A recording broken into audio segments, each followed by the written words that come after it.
इस कहानी का मुख्य उद्देश्य है मौत का दस्तक। दोस्तों, मौत एक ऐसी सच्चाई है जिसे कोई टाल नहीं सकता, लेकिन संसार में जितने भी प्राणी हैं वो मरना नहीं चाहते हैं। मौत भले ही सच्ची घटना है, लेकिन इससे सब पीछे भागते हैं। सब चाहते हैं कि हम इसी दुनिया में रहें, और आपको हम आज मौत के बारे में कुछ ऐसी दिलचस्प बताने जा रहे हैं जिससे आपकी रूह तक कांप जाएगी। और मौत एक ऐसी सच्ची घटना है जिसे कोई टाल भी नहीं सकता। शहर के एक कोने में बसी एक पुरानी गली थी, जहाँ समय के साथ बहुत कुछ बदल गया था, लेकिन एक चीज़ जो अब भी वैसी की वैसी थी, वह थी एक छोटा सा पुराना घर। यह घर नारायण का था, जो करीब 70 साल का बूढ़ा आदमी था। नारायण हमेशा अकेला रहता था। उसके परिवार का कोई अता पता नहीं था, और पड़ोसियों से भी वह बहुत कम बात करता था। उसकी चुप्पी और उसकी आंखों में अजीब सी उदासी लोगों को उससे दूर रखती थी। नारायण का जीवन बहुत साधारण था। वह रोज़ सुबह उठता, अपने कामों में लग जाता और शाम होते ही अपने कमरे में चला जाता। लेकिन एक बात थी जो उसे सबसे अलग बनाती थी। वह मौत से जुड़ी बातों को लेकर बेहद संवेदनशील था।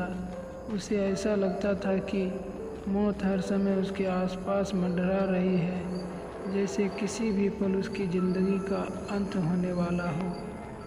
इस ख्याल ने उनके जीवन को पूरी तरह जकड़ लिया था।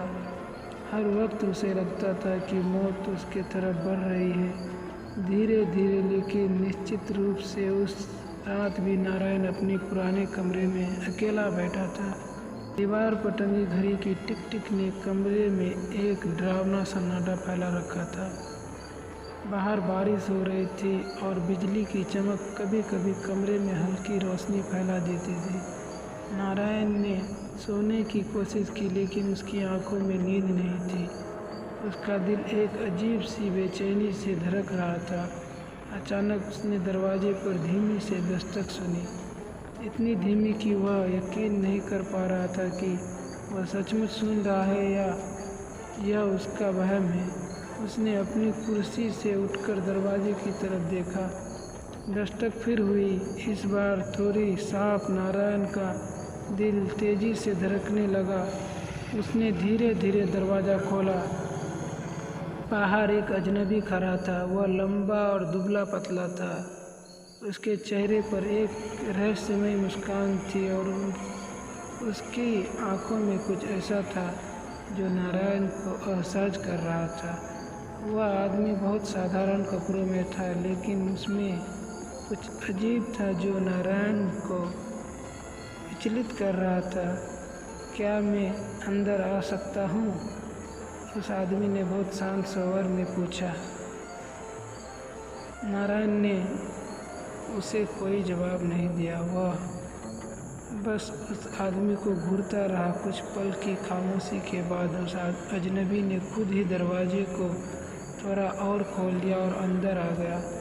नारायण ने उसे रोका नहीं। वह आदमी जाकर एक कुर्सी पर बैठ गया, जैसे वह इस घर में पहले भी आ चुका हो। तुम कौन हो? नारायण ने अपनी घबराई आवाज़ को काबू में रखते हुए पूछा।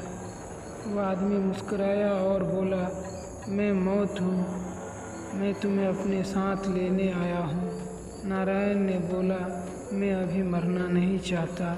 आप चाहो तो हमारी सारी खुशियाँ छीन लो, मेरी छोटी सी घर भी ले लो, और मुझे मत मारो। उस आदमी ने नारायण को कहा, मौत दुनिया की हकीकत है, इसे कोई टाल नहीं सकता। समय के साथ एक दिन सभी को जाना है। यह कहकर उसने अपने हाथ नारायण की तरफ बढ़ाई। जैसे ही उसने अपने हाथ बढ़ाई, नारायण के शरीर से उसकी आत्मा बाहर निकल गई, और फिर नारायण की मौत हो गई। दोस्तों, इस कहानी से हमें यह सीख मिलती है, दुनिया में जितना भी कुछ हम कमा रहे हैं या बचा रहे हैं, हमारे साथ नहीं जाने वाली है। यह धन दौलत हमें मौत से नहीं बचा सकते।